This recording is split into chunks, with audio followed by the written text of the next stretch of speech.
hiji warta ngeunaan kagiatan kelas 12 anu bade ngalajengkeun ka perguruan tinggi nyaeta kagiatan Edufar. Edufar nyaeta kagiatan anu bertujuan kangge nepangkeun sareng masihan informasi tentang prodi pendidikan tinggi. Edufar dilaksanakan kaping 18 Februari 2023 di SMA Negeri Jatinangor.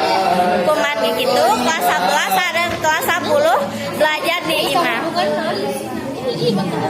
Kumargi kelas 6 pada diangge Edufar, kagiatan ieu dilaksanakeun sapoe.